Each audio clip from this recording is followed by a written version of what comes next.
दोस्तों, Ayaz online academy में अव्हांखे ख़ुशामदीद चऊं था। अयाज़ ऑनलाइन अकेडमी में अॼु असां वटि क्लास 5 जे साइंस सब्जेक्ट जे चैप्टर नंबर 4 माहौल जी आलूदगी आहे। अचो त माहौल जी आलूदगी जे बारे में कुझु पढ़ूं। माहौल जी जेका आलूदगी आहे, सभ खां पहिरियों ॾिसो आलूदगी छा आहे। आलूदगी हिकु अहिड़ी नापसंदीदा तब्दीली आहे जेका माहौल में मौजूदु हवा, पाणी ऐं ज़मीन खे गदिलो करे थी, जेका इंसाननि जानवरनि लाइ नुक़सानकार बणिजी वेंदी।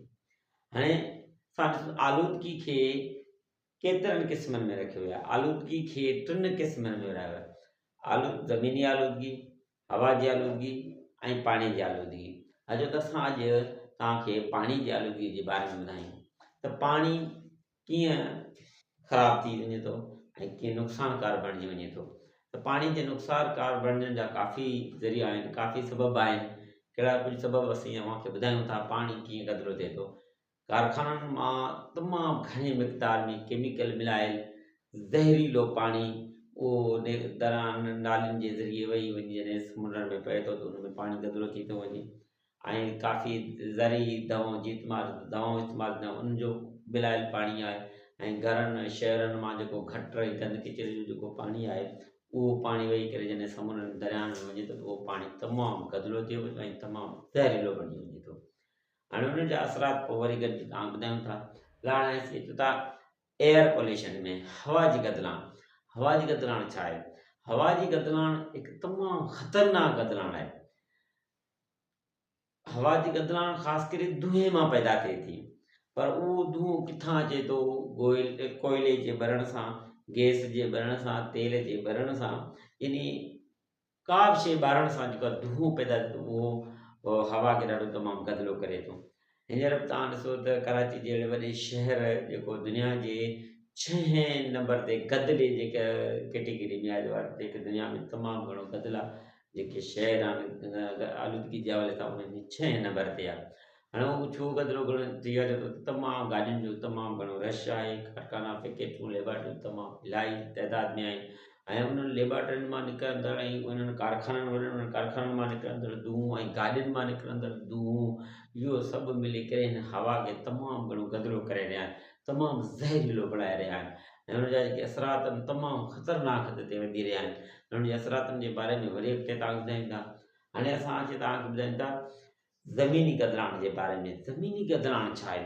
त ज़मीनी गदिलाण अक्सर करे जॾहिं असां गंद किचिरे जा ढेर ठाहे छॾींदा आहियूं, माल मता जो गंद किचिरो हूंदो आहे, ॿिन्ही ॿारनि जो गंद किचिरो हूंदो आहे, जेको गाॾियुनि जो अॼुकल्ह त गंद किचिरो हिकिड़ो टेक्नोलॉजी जो जेको त गंद किचिरो बणी तमामु घणो थी वियो आहे।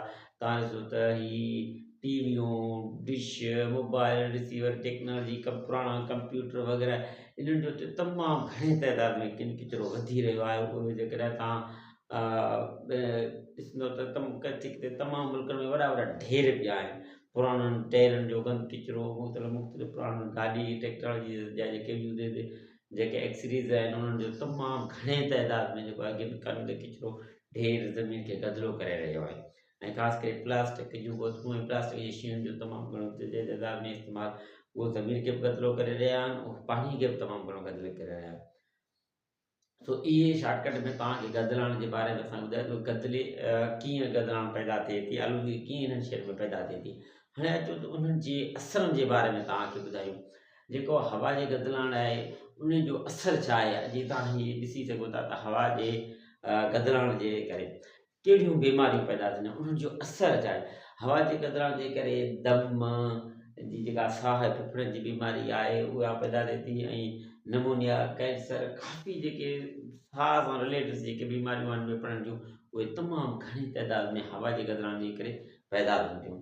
हाणे अचो थी तव्हांखे असां ॿुधायूं पाणी जी गदिलाण। हाणे हिन पाणी जे गदिलाण जा जेके असरात आहिनि तमामु ख़तरनाक आहिनि। में दस्त जूं बीमारियूं ऐं कालरा जी बीमारी, पेट जूं बीमारियूं, हाज़मे जूं बीमारियूं, नसुली वाध ख़तमु थी थो वञे, तमामु घणियूं बीमारियूं जेके आहिनि इन पाणी जे गदिलाण जे करे पैदा थियनि थियूं, तमामु घणा आहिनि। तव्हां स्लाइड में हिते ॾिसी सघो था, ऐं काफ़ी करे मां स्लाइड बि इस्तेमालु कंदो आहियां तव्हांखे ॿुधाए, ऐं तव्हां स्लाइड में जॾहिं ॾिसंदो त उहे शयूं तव्हांजे ज़हन में क्लियर थींदियूं वेंदियूं।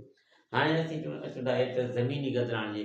त ज़मीनी जेको गदिलाण आहे उहो जा जेके असरात आहिनि तमामु ख़तरनाक आहे। उन्हनि जे ज़मीनी गदिलाइण जे करे ज़मीन जे अंदरि जेका मौजूदु पसंदि जी जेका अंदरि जेका पाणी आहे जेके असां रोज़मर्रा में इस्तेमालु कंदा आहियूं हैंडपंप जे ज़रिए कढी नलकनि जे ज़रिए कढी असां पीअंदा आहियूं उन ते तमामु घणा असर पवनि था। उहो पाणी तमामु ख़राबु ऐं खारो थींदो थो वञे इन ज़मीनी गदिलाइण जे करे। सो इन्हनि गदिलाइण जे करे तमामु घणियूं बीमारियूं ऐं मसइला पैदा थियनि था। हाणे इहा गदिलाइण जेका थिए थी उहा ॿिनि शयुनि जे करे थिए थी। हिकिड़ा आहिनि बायोडिग्रेडेबल, हिकिड़ा आहिनि नॉन बायोडिग्रेडेबल। यानी हिकिड़ा ॻरी ख़तमु थींदड़ वारियूं शयूं, हिकिड़ा कॾहिं बि नथियूं करनि यानी न ख़तमु थींदड़ शयूं। हाणे उहे कहिड़ियूं शयूं आहिनि जेके ख़तमु नथियूं थियनि? हिकिड़ा शयूं आहिनि जेका गदिलाइण थी ऐं कुझु टाइम खां पोइ सड़ी ॻड़ी ख़तमु थियो था वञनि। हिकिड़ियूं अहिड़ियूं शयूं आहिनि उहे कॾहिं बि ख़तमु नथियूं थियनि ऐं उन जा असरात तमामु ख़तरनाक आहिनि। अचो तव्हांखे हुन जे बारे में हाणे जेको नॉन बायोडिग्रेडेबल शयूं आहिनि सॉरी जेके बायोडिग्रेडेबल जे बारे में फ़िलहालु पढ़ूं था पोइ वरी नॉन बायोडिग्रेडेबल। हाणे बायोडिग्रेडेबल जेके शयूं आहिनि जेके ॻरी ख़तमु थी वञनि था उहे शयूं मिसाल तौरु जेकॾहिं वणनि मां जानवरनि मां या ॿियो जेको गंद किचिरो थिए थो जेको सहायदार शासन मां अक्सर पैदा थींदो आहे या माहौल में पोइ उहे छा आहिनि कुझु वक़्त खां पोइ उहे ॻरी ऐं ख़तमु थी उहे मिटी में मिलियो था वञनि या उहे पाणी में ख़तमु थियो था वञनि या उहे हवा में ख़तमु थियो था वञनि। उन्हनि जो असरु एतिरो नथो थिए उहो कुझु टाइम खां पोइ उहे उन्हनि जो असरु ख़तमु थी थो वञे। पर नॉन बायोडिग्रेडेबल जेके शयूं आहिनि उहे नॉन बायोडिग्रेडेबल उहे तमामु ख़तरनाक आहिनि। उनमें ख़ासि करे प्लास्टिक ऐं प्लास्टिक मां ठहियल जेके शयूं आहिनि उहे एॾियूं त ख़तरनाक आहिनि। तव्हांखे ख़बर आहे त रिसर्च में हिकिड़ी वरी रिसर्च थी आहे त जेके पाणी प्लास्टिक वारियूं जेके शयूं आहिनि उहे 450 साल ताईं नथियूं सड़ी सघनि यानी उहे ख़तमु नथियूं थी सघनि।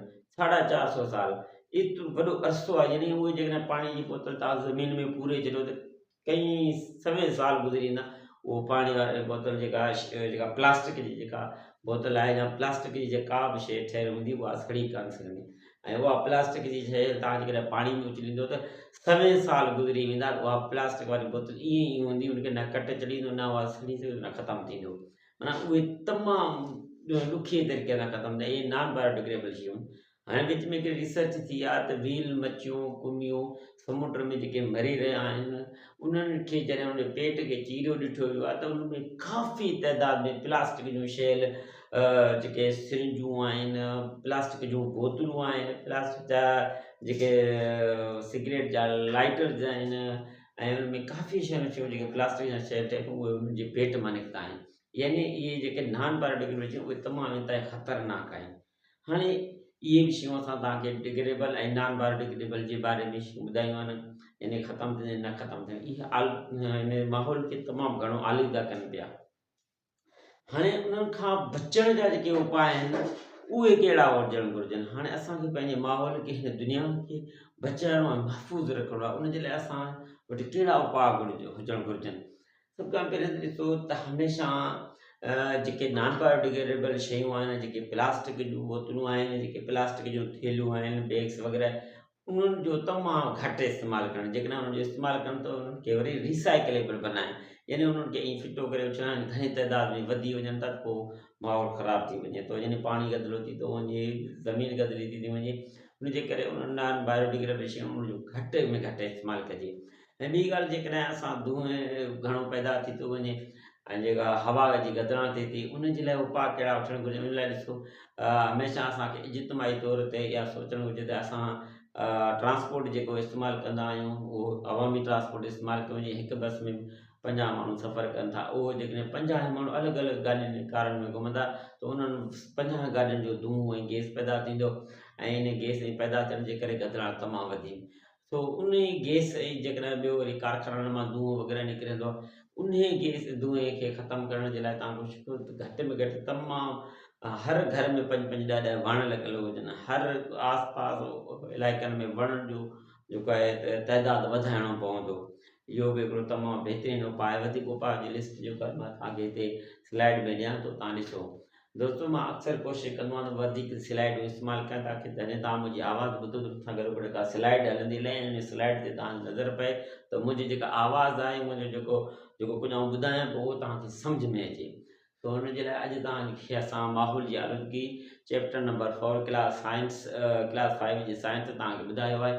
इन जे बारे में को सुवाल ऐं क्वेश्चन वग़ैरह हुजे त तव्हां कमेंट में वग़ैरह करे सघो था, का सजेशन वग़ैरह करे सघो था। हाणे असांजे हमेशह लास्ट पोर्शन में असां क्वेश्चन रखंदा आहियूं। सो अॼु जे क्वेश्चन जेके आहिनि तव्हां हिन तस्वीर में स्लाइड में ॾिसी सघो था। हिन जा सवाल जा जवाब तव्हां कमेंट में ॾिजो। महिरबानी।